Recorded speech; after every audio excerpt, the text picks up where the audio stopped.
Hello everyone, and welcome to our program today. How is it? How do we know Jesus?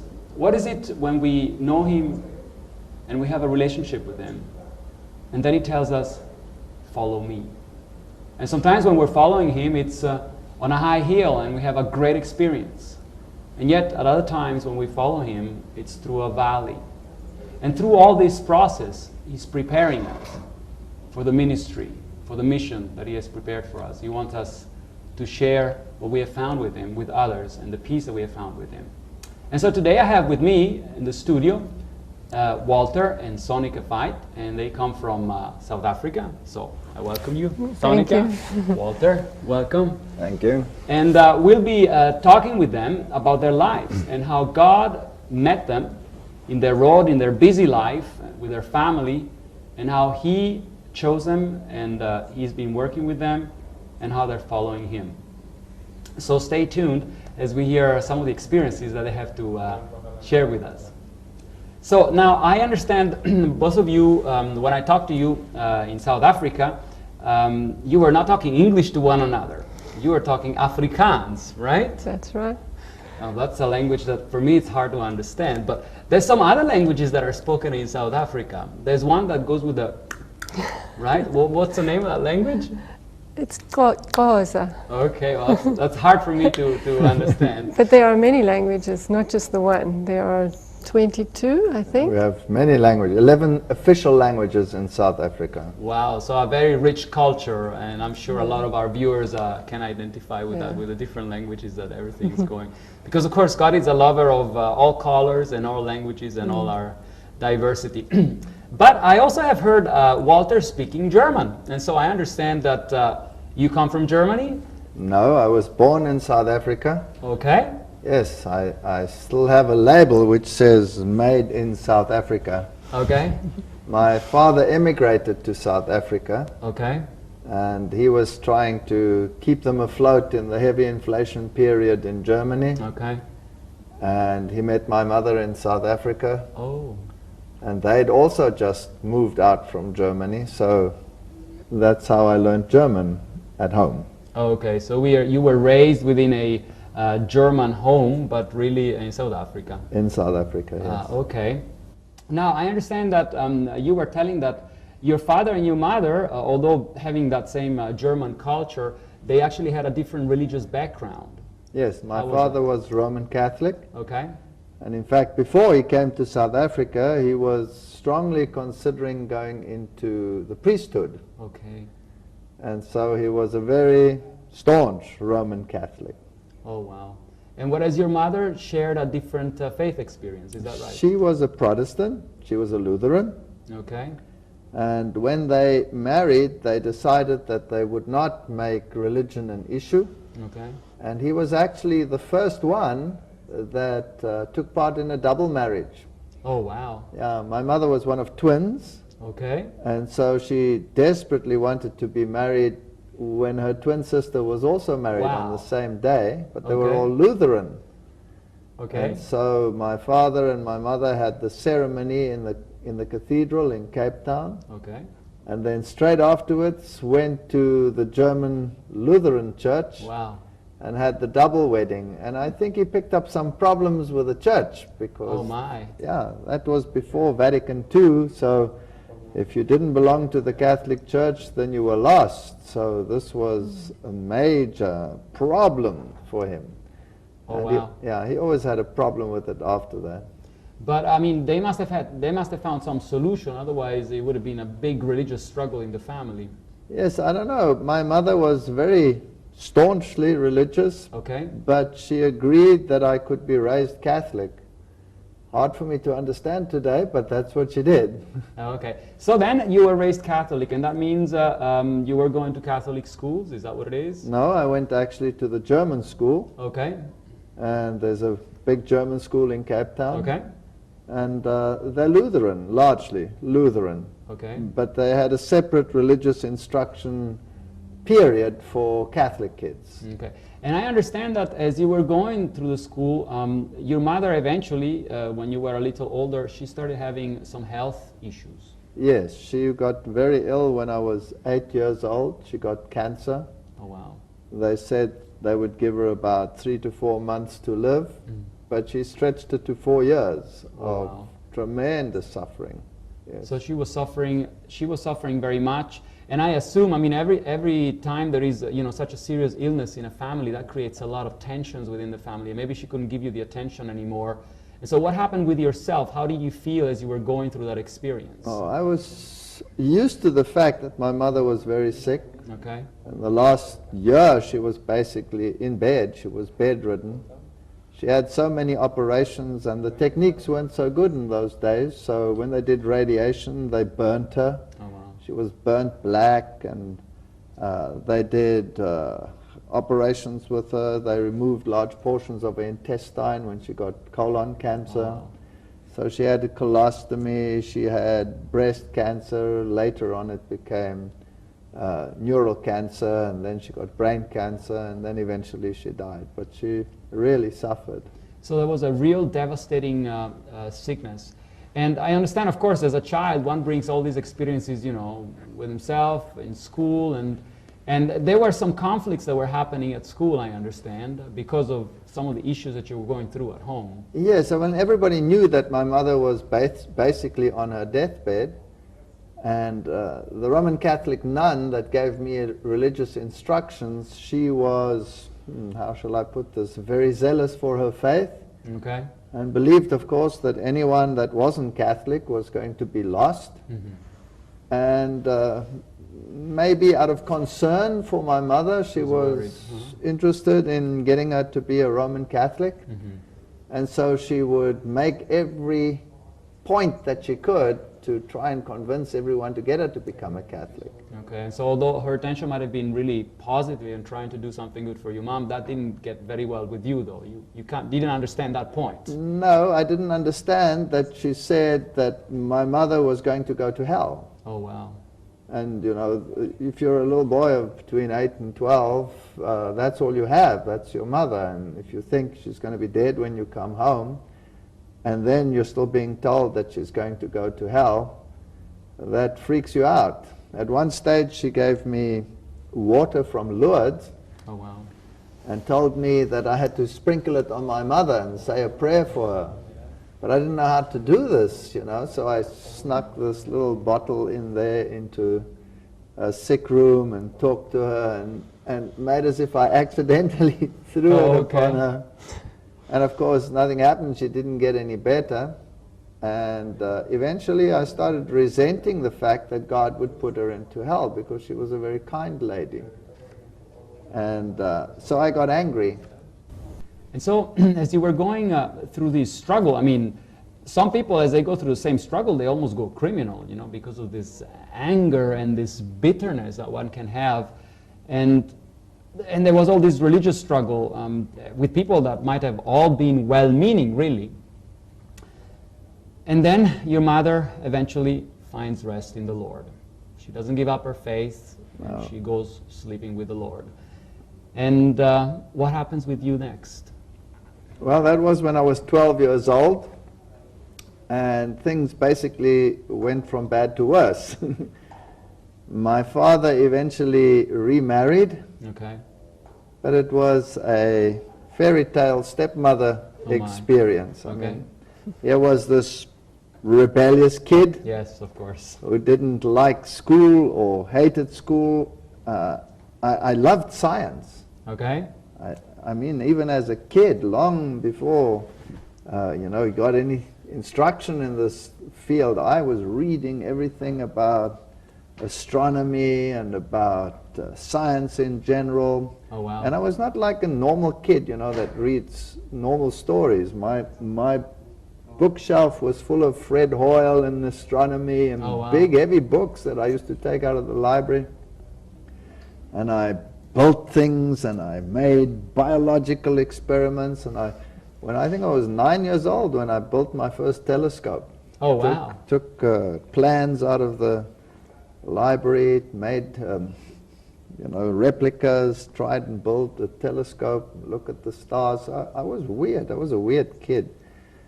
And but I hated the school setup.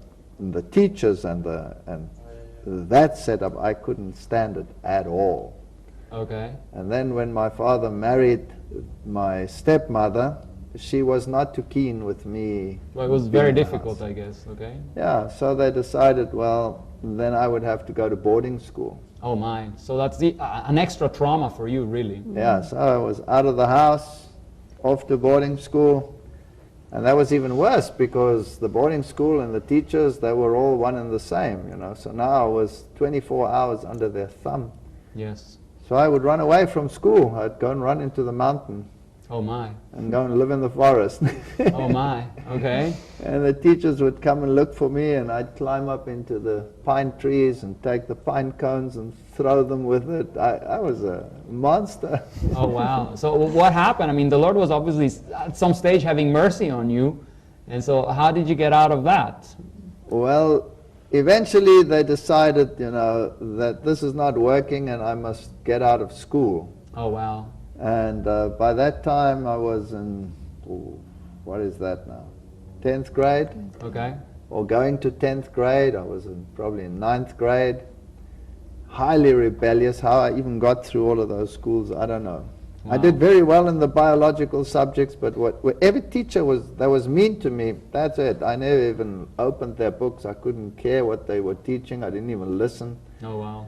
And then eventually they decided, now I must leave school. But by that time I was so rebellious that whatever they said, I did the opposite. Oh wow! Yeah, and I had an uncle, he was a headmaster, so I went and asked him whether I could come to his school. Okay. And he wasn't too keen, but he arranged with another school for me, Okay. a very good school, and in Cape Town. So then I switched schools. And it wasn't long, I got into trouble there as well, Oh my! because it was a very good school, an English school. So very proper. Yes, Okay. and there were a lot of Jewish children there. Okay. And I was German. Oh, okay. So that didn't. No, and at Very that well. time there was still this, you know, this Animosity. anti-Jewish, anti-German animosity. Yes. And I didn't look for trouble. Actually, I never look for trouble first, but if trouble comes to me, I try to pay it back with interest. You know how you Okay. is? And I Yes. didn't know As a about kid. turning the other cheek. And there was a little Jewish crowd there that kept bullying me. Oh wow!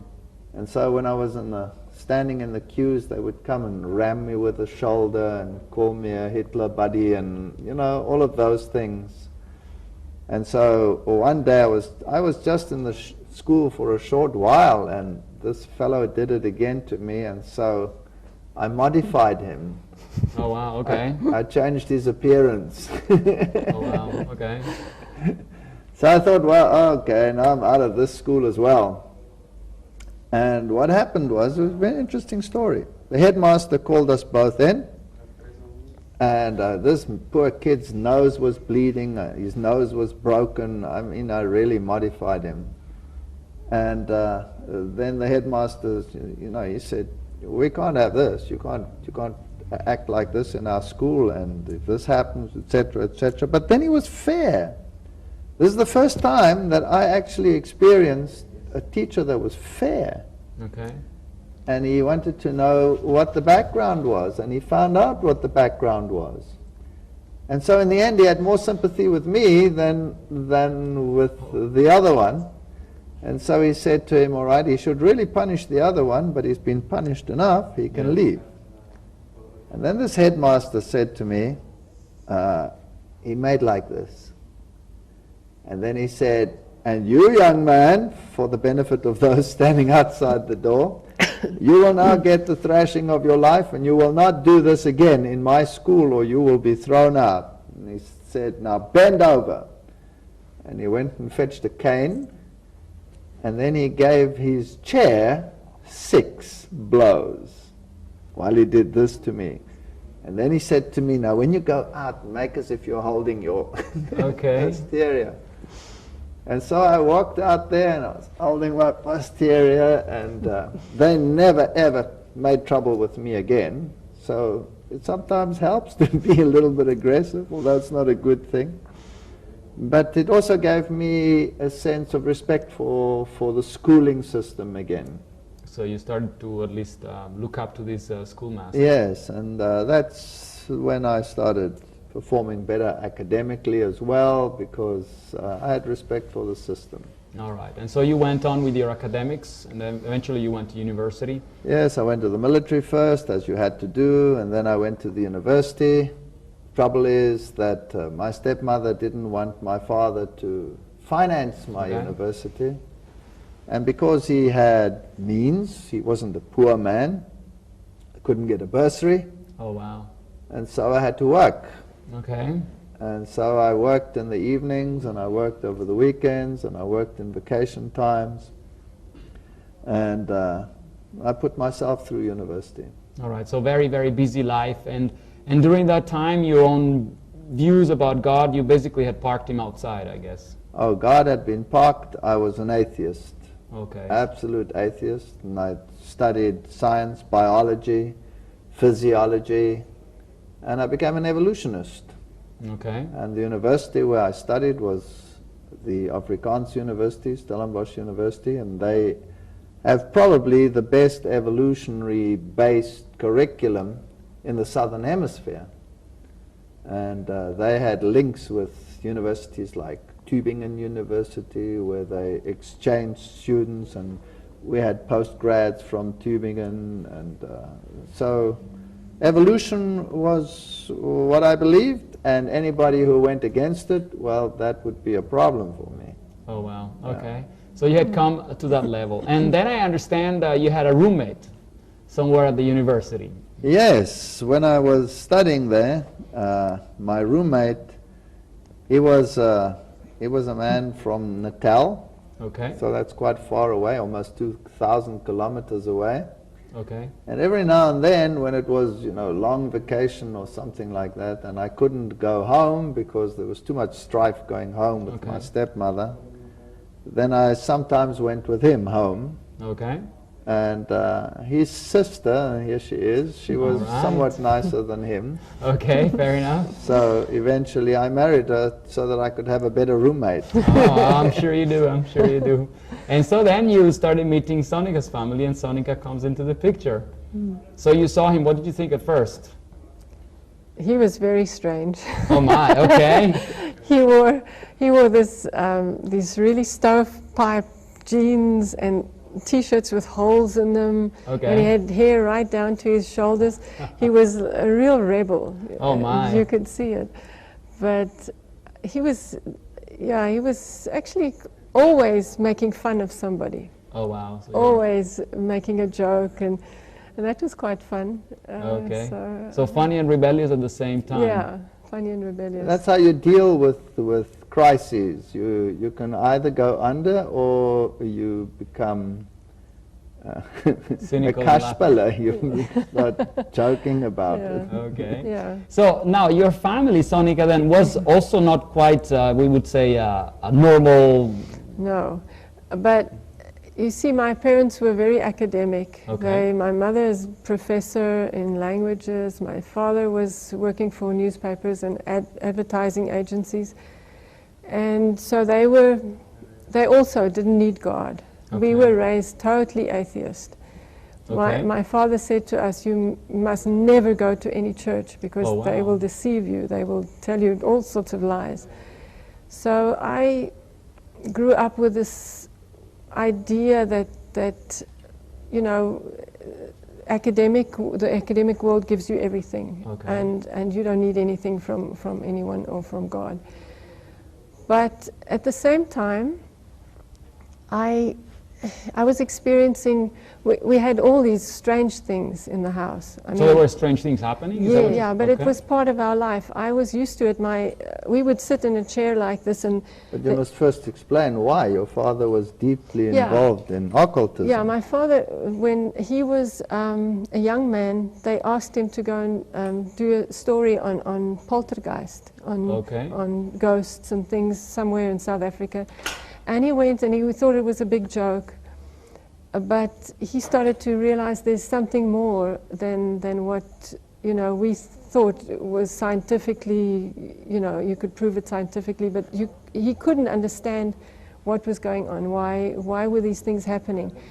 And he'd go with his cameraman and they'd see all these strange things, shoes walking down the passage without people and things like that. And then he started going to seances, and I think he attended many hundreds of seances. So he was, basically your father is a non-believer in anything and started approaching these things, and he started seeing that, ooh, there are things happening. There are things happening that you cannot explain, it's supernatural, and he started to get hooked on it. And but he was still skeptical, so he went to seances and he thought, okay, there must be some mics and some speakers somewhere. It's not an entity that is actually, fake, it's fake.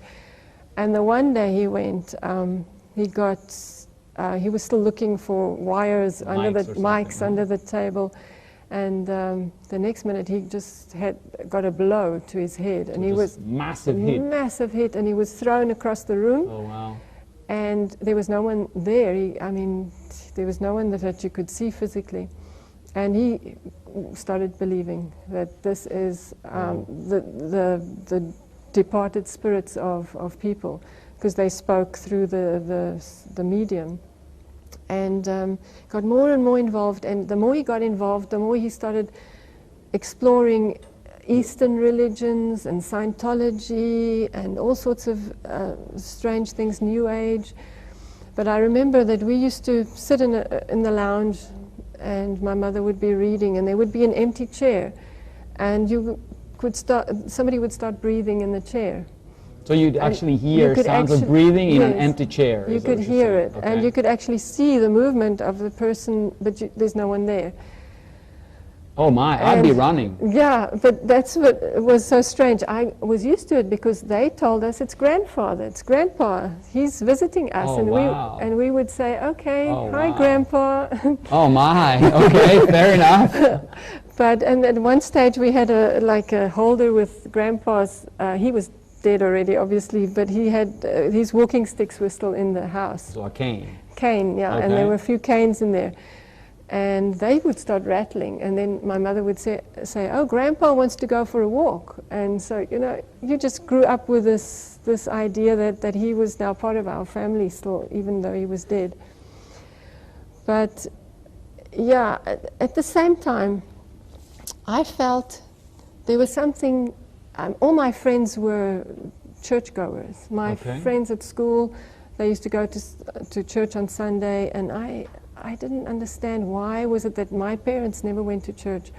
And I had a problem with my brother. He was that was his roommate. That was his roommate. Okay, fair enough. My roommate, yeah. When we were very small still, he was very abusive. He had a defect, like polio leg. Oh, okay. And it frustrated him, and he would beat me up when we were alone. My.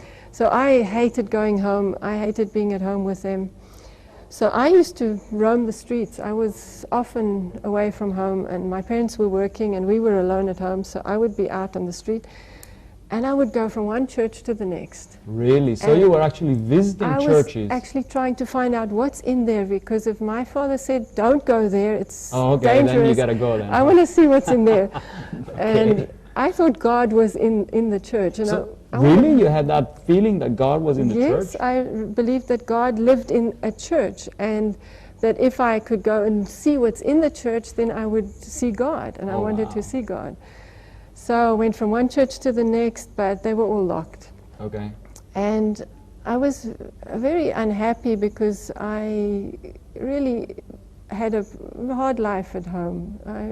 My brother was really mean.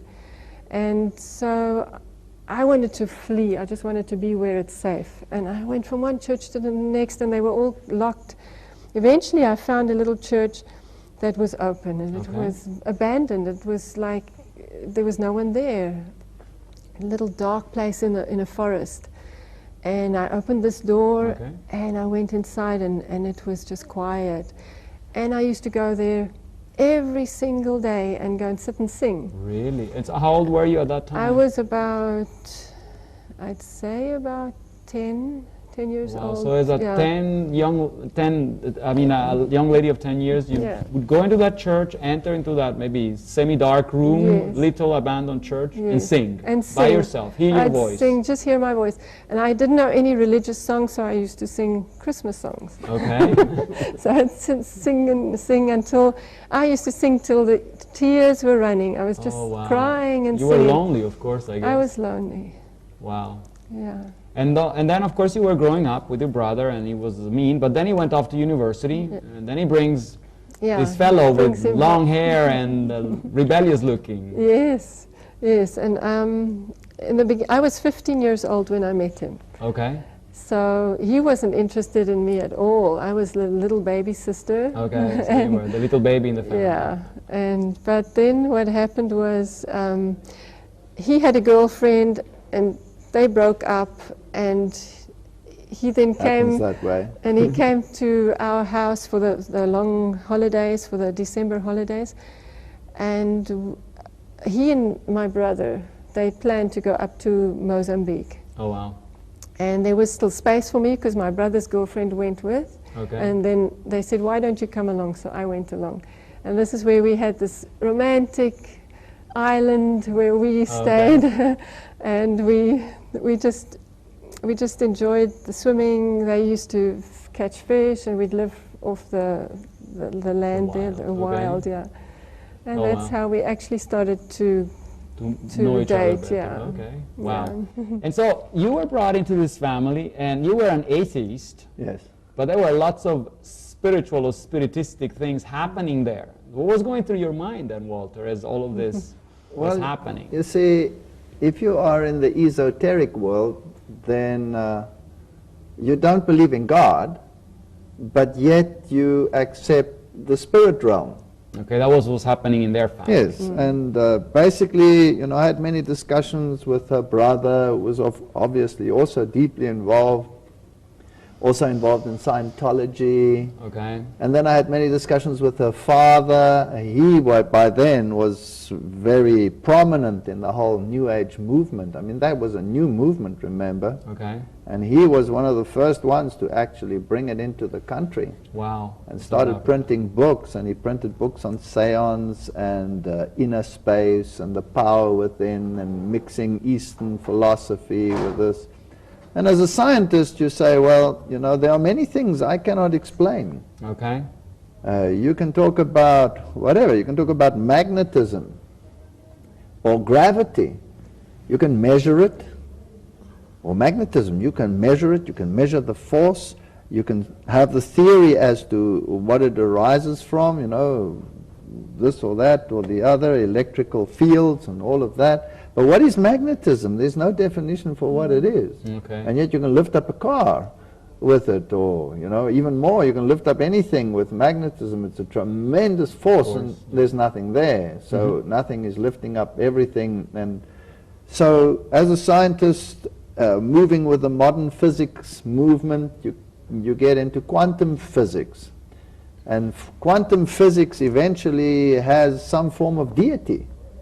Although it isn't a person or God, it is something there that helps you to deal with all of these forces. And the projections of your energy cannot be destroyed when you die. Well, maybe, you know, eventually you get involved in this sort of thing, and it makes sense, and you can see it happening, so there must be something there. Okay, so you were at least being faced with a lot of this happening, and so you were trying to frame them within your own scientific understanding of the world. And so I started reading everything about the occult world as well. Oh, wow. My father-in-law actually gave me some training sessions on how to do an out-of-body experience. Oh my, okay. Yeah, you have to actually go on a special diet. Oh my. Okay. They are largely vegetarian at that stage, and for me that was impossible. I was carnivore all the way through, but I would practice out-of-body experiences. Oh wow. Actually could do them, which is rather scary. Spooky to me, at least. Very I wouldn't advise any of our viewers to go this path. Okay, that's not what we're advertising at all. No. Okay, but anyways, at that time, then of course your relationship was progressing, and eventually you got more into teaching at the university. And then when is it that you got married exactly? I was also studying at that time at Stellenbosch University, and so same university as same Walter, university, and it was in my second year that we decided to get married, and it was in 1974. Oh wow, that's nice. So there you are. You build a happy family, and of course then you have children eventually. No. Before that. Okay, fair enough. When we'd just been married, and I got a position at the University of Natal. Okay. So that's more where her parents lived. Okay, so it's like really far away than the University of Stellenbosch where so Sonica was studying. She actually interrupted her studies. Oh wow. And we went to that university to start my lecturing academic career. Okay. And we moved into a home there, and her father, was very close by, and we had this liaison. And that's where we had our first major occult experience. Oh wow. What also happened is that some of the people that we were involved with came and were active in Ouija boards and all kinds of spirit consultations, and things started just going crazy in that house. Oh wow. And at night we would have experiences that I wouldn't wish upon anyone. There were poltergeist experiences in our house. Our dishes would go flying around the house. People would come and visit, and wine glasses would literally jump off the table, and they'd say, "What's going on in your house? I mean, this is weird. Look at that. Whoom, there goes a wine glass jumping off the table." But always at the back of your mind, you're trying to explain it in a natural way. You say, oh, well, somebody just bumped it, or you're trying to say that this world doesn't exist. Okay. But then you come to a point where you have to admit that there is a world out there that you cannot explain. Okay. Yeah, and it started affecting our personal relationship. Oh wow. Yeah. Now we had a dog, a big Rottweiler. Oh wow. He was like a member of the family. Okay. And when these phenomena started happening in the house, he would growl. Really? Yeah, so he would look at something fixed and growl, and there was nothing there. At least nothing you could see. No. And then one night we came home from her father's. By that time we were pretty nervous, because every single thing that you can imagine that could go wrong did go wrong. So you started really being afraid at this stage. There was really something at a home that was fighting against both of you then. Yeah. Yes. And one night I came home and I opened my bed to climb into bed, and we had still sealed boxes that we'd brought from the Cape when we'd moved up there that hadn't been unpacked. And in one of these sealed boxes she had some of her childhood things, and one of them was a stuffed black cat.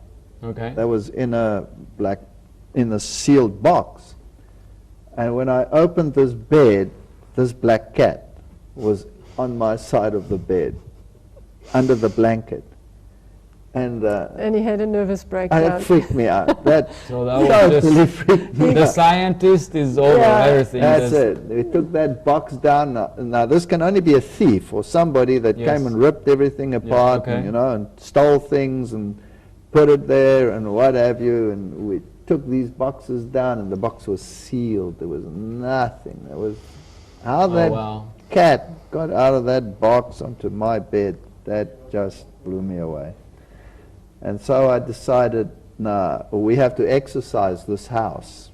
Okay, so no more quantum physics. Now you go back to your Catholic roots. Now my Catholic background starts working. Okay. So anyway, first you don't want to have anything to do with the Catholic Church, right? Okay. Because you've written that off. So her father came. So you first wanted her father to do something, not directly with the church. So okay. her father came to the house, and he did whatever they do. Garlic in the corners. And garlic, and he made signs of the pentagrams everywhere, and he commanded, that peace come into this house, and it became worse. Oh my. It became worse. We lost everything, all our dishes, and smashed all over the place. The car got smashed My twice. car, I pull into the garage, in the garage, I'm switched off, and the whole car moves and smashes against the wall. Oh wow! So that there was a real tormenting. Woof, Yeah. it was really scary. And yet, for our viewers, hang on, because the Lord Jesus had a full victory in their life. So that's not the whole story, okay? No, this is just the beginning.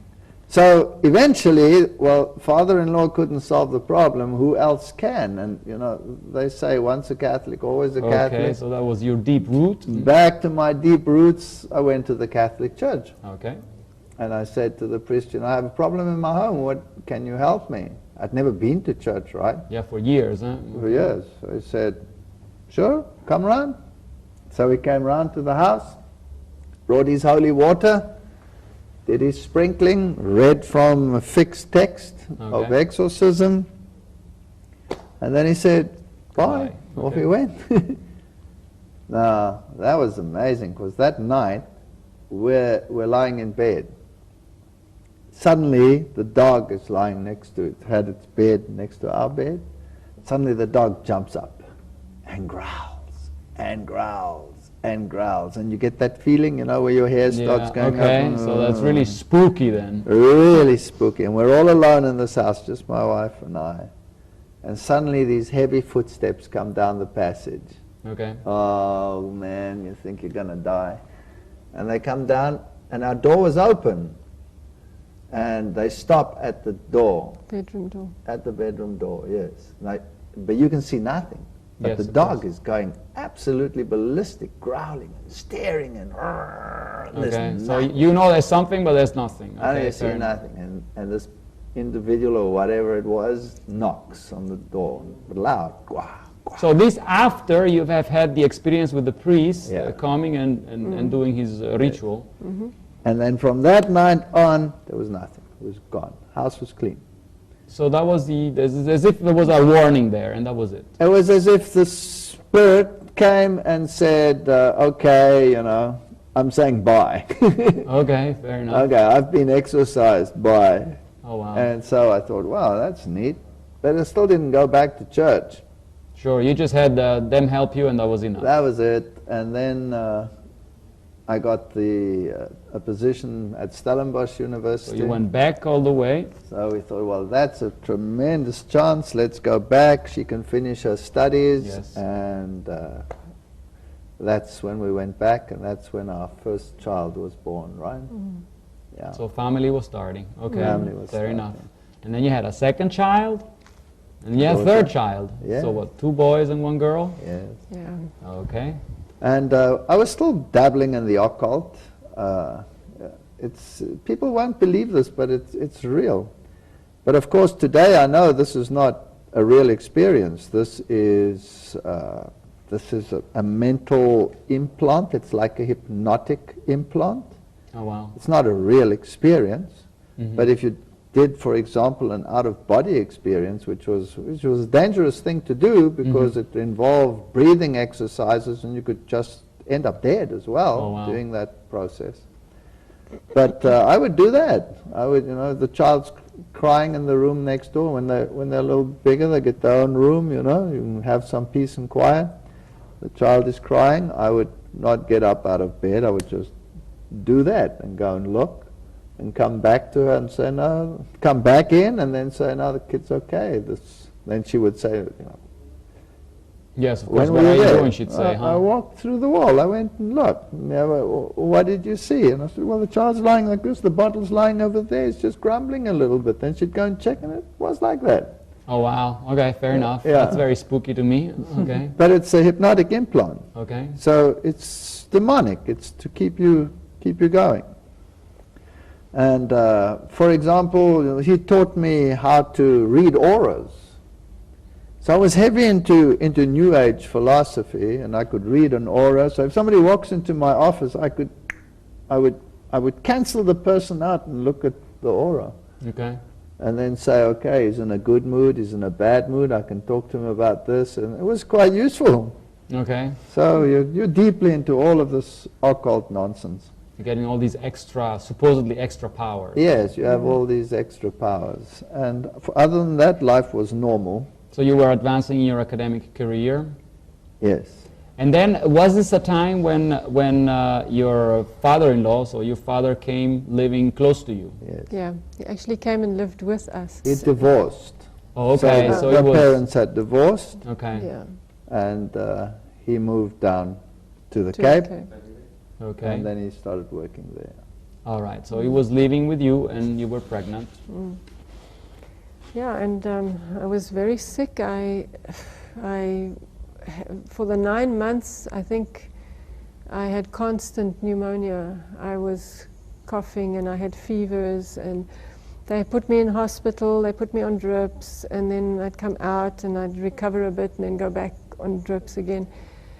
When that child was born, he had this terrible frown on his face because of this constant antibiotics and constant coughing, and his life, wow. you could see his life was a misery in the womb already. Oh, wow. Yeah, it was really hard. So you're having these massive health problems during the Yeah. pregnancy, Yeah. and then of course when he was born, he looked like Yeah. he had really suffered a He'd lot. suffered a lot. And there was something strange about this child. Yeah, he was very insecure, and he was fighting you all the way. You couldn't Oh, wow. feed him without tying him, sort of putting blankets around him. Otherwise, he would just push you and scratch and carry on. And there was not a minute that you had peace. I had constantly had to, rock him or push him in a stroller or something. Wow. So we really battled with him for the first 1.5 years, I think. And Okay. then it got actually worse. At Oh that- my. So already a big fight for the Yeah. 1.5 year, and then Yeah. it got worse, you Then said? it suddenly got worse. Then And then one night, it was exactly 2 o'clock, because we had a digital clock on our bed. Okay. And I would wake up at 2 o'clock just bathed in sweat. And I'd had this dream that I was being strangled, but it was very realistic. Yes. And I'd sit up in bed, and then I'd see this clock, and it was 2 o'clock. And then a few seconds later, he would scream in the next room like he was being murdered. And the two of us would jump up out of bed and pick him up, and he would go into convulsions. Oh wow. High so it was fever. a very, very, very traumatic. It was Yeah. very traumatic, and yeah, he got such high fevers, and he would then get fever cramps, and then he'd just go limp. Wow. And so it was very traumatic, and we used to phone the doctor. The doctor said, rush into hospital, I'll meet you there. And so, middle of the night, you're rushing through to hospital, you get him there, and they literally had to fight for his life to keep him alive.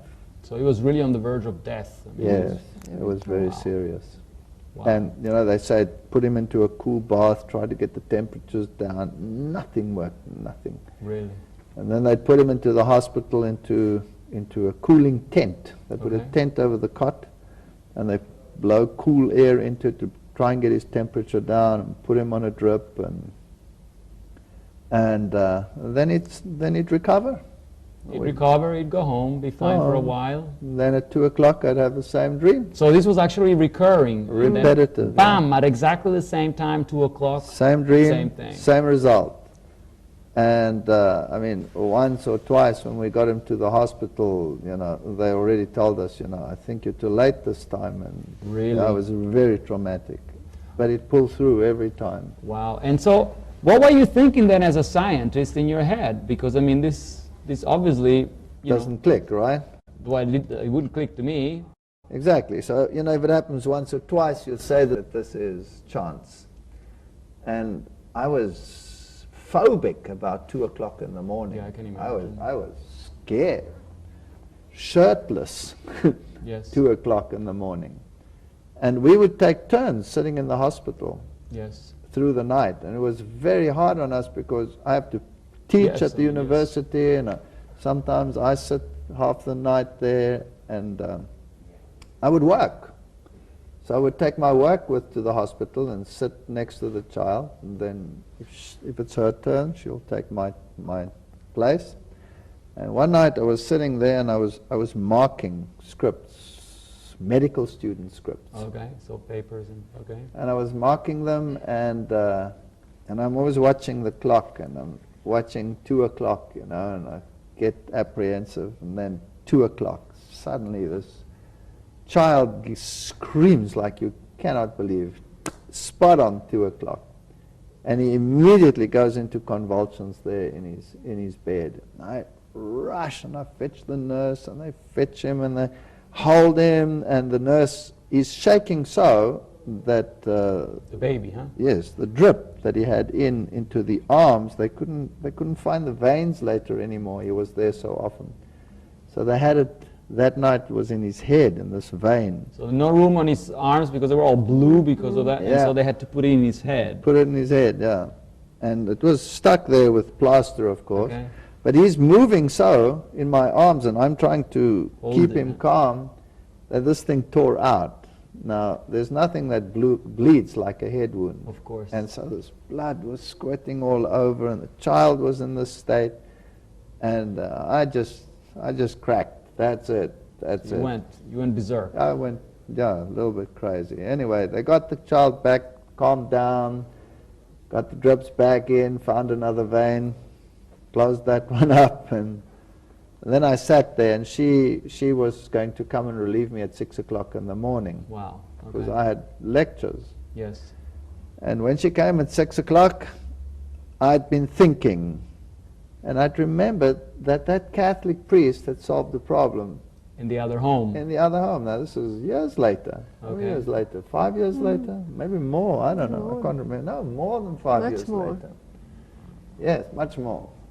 And I thought to myself, I'm going to the Catholic Church, because this is a cult. This has got nothing to do with natural causes, because, you know, the 2 o'clock issue. So off I went to the Catholic Church, and I was there early in the morning. She relieved me at 6. I was there at 6:30. Wow, okay. I was there. And the Catholic priest was actually awake. Okay. He was sitting in his office, and I walked in there, and you know, he was actually German. I'd never been to that church, but he was, you know, he was slightly aloof. Okay. And so I didn't know how to approach him, so I just said to him, you know, I have a problem in my home, and could you help? I was wondering whether you could perhaps help, because the church has helped me before. I am a Catholic, I'm not practicing, I know I should be better, but, you know, I have a problem. So he asked me, are things happening in your house? Is it a strange thing, sort of thing? And I said, yes. And he said, no, that's not my field.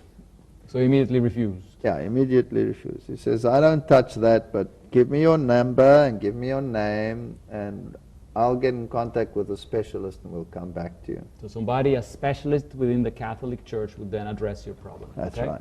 And so I went home and got showered and whatever, and I was pretty upset with him, because I thought, you know, last time the guy just came and the problem was gone. What's his case? You know, why doesn't he do it?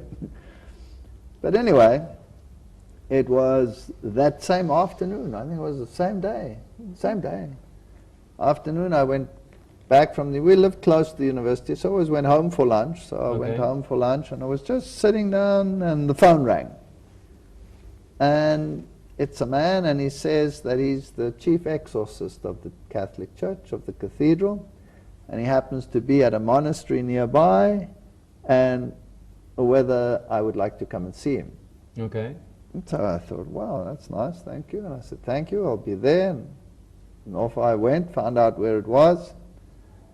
Now I walk into this place, I'm alone, my wife didn't go with me, because after all, I'm the Catholic. Okay. And here is this man, an elderly gentleman in his 70s, I assumed. And he said to me, sit down. And then he says, now I hear the devil is plaguing you at your home. And I said, yes, that is correct. And I would now think he would ask me, tell me what's happening, right? Ask you questions about the problem. Okay. No. He says to me, the devil is trying to kill your youngest son. Just like that, straight? Just like that. Without even knowing you had a son? No. And I never said anything to this other priest because, it was early in the morning, and I didn't say anything about what had happened. He didn't let me get further than there's a problem, I'll come back to you. So only your name and your number you gave him, and that's it. Now this other man is telling you, you got a son. There's and a that problem son has a problem, they're trying to kill him. Yeah, and then I said, wow, how do you know? He says, I've known for a long time already. Really? He told you that? And I said, excuse me, that's not possible. And he just smiled and he said, yes, that's possible. Oh, wow. I know that the devil is trying to kill your youngest son, and that you need a very special exorcism in your home. Wow. A normal exorcism won't even work, he said. I have to say a mass, an exorcism mass in your home. That's the only thing that will solve your problem. So I said, wow, okay, whatever it takes, I'm ready for anything now. He says, well, I need permission from the bishop to do that. Okay. Because you don't just say a mass in someone's house like that. You need permission. So I said, okay, how long will that take? He says, I already have it. So he pulled out a letter and showed me a letter signed by the bishop. Already signed? Already signed, that he could do an exorcism in my house with a mass. Now, wow, that just flattened me. That's the end of my opposition. So I told him, okay, but I have a problem. I haven't been, a good Catholic. I'm basically an atheist and this and that and the other. He says, well, that's no problem. You're here now. And I said, yeah, and my wife, I said, she's also an atheist and she's Dutch Reformed. What are we going to do? He said, well, that'll change. Oh, wow. So he was calm, positive and cool about the whole thing. So he made an appointment and he came to our house. And what was your impression of him? He was very dignified, very calm and like a gentle kind of person. Okay. And I was very impressed with the way, although he didn't want anything to know about us. He just focused on what he was doing. Okay. Yeah, not even on the baby. The baby wasn't even there. Okay. Yeah. So just on what he had to do. Yeah, but he gave you this appearance of a very dignified and gentle Yeah. person. Yes. Okay. And then he asked for water. We gave him some water in a bowl. And he took out some salt and he made a sign of the cross with the salt. Then he said whatever he had to say. Then he took this water and then he went to every window in the house and every door and he took some of the water and he made a cross with the water on the doors and on the windows, and when it evaporates there was this salt stain. So the crystals were still shining. Yeah, just vaguely you could see it because it wasn't a strong solution. And so he would go from room to room doing whatever he did, and then when he came into the child's room, boy, all blazes broke loose. Some entity grabbed him and started throwing him around the room. So you were seeing him just being shaken everywhere. I thought he was going to die. Really? Yes, I thought he was going to die. So I ran in and I tried to help him. But he wasn't even perturbed. Nope. He was being thrown around and he was just saying his thing and then calm. Okay. And he went into the next room and then he came into our room and then something grabbed him again.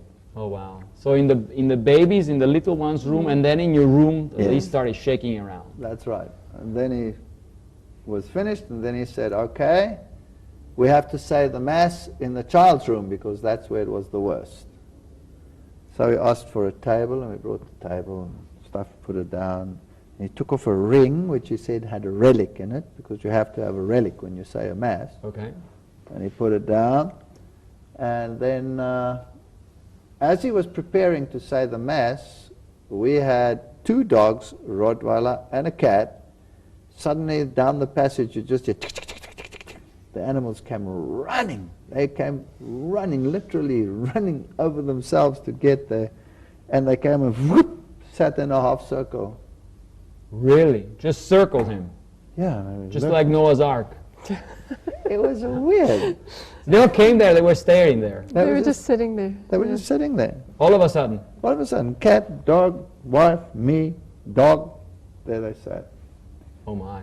And he did the Mass, and then he took out amulets from Lourdes. Okay. Said, hang these over every child's bed. And he still said, they're not fake, they're the real ones. Okay, well, they had to be, I guess, with your problem. And then he took off his own cross, which was amazing, his own cross. And he said, hang this over this child's bed. Wow. So he gave a great gift for the baby. Yeah, and he put that there. And then, you tell him about your pot. Yeah. I felt so overwhelmed and guilty that he was doing something for us and we weren't returning anything. So I was at that stage doing pottery, and I was giving pottery classes. And I had a nice big pot, my best one that I'd made. And so I ran and I gave him this pot. He didn't want to take anything, no money. We offered him money, but he wouldn't take anything. So he said, all right, he'll take this pot and he'll put it in the nunnery or the monastery where the nuns never see the world. Oh wow, so a convent it's where like there's a these reclusion monks. And, and he'll put it and he'll give it to them. So we were quite happy with that. And so off he went. Now, you must know that every night you put the child to bed, he would scream his head off. So you had this reoccurrence, and every day essentially you knew something was wrong. Yeah. And she would sit for hours rocking him and trying to get him to sleep, and he would lie on his side in fetal positions and really be miserable. Yes. And that night she put him to bed, and he lay on his back. He'd never done that in his entire life. Wow. And he just put out his arms and he giggled, and it was a different child. Wow. And from that night onwards, every night was like a totally different child. So you're waiting for your 2 o'clock, nothing happened. Nothing. Total peace. Problem solved. Twice now. This is actually quite interesting, and I want to know more. I invite you to stay tuned and actually hear what's happening in the next segment and how Jesus leads them into further truth.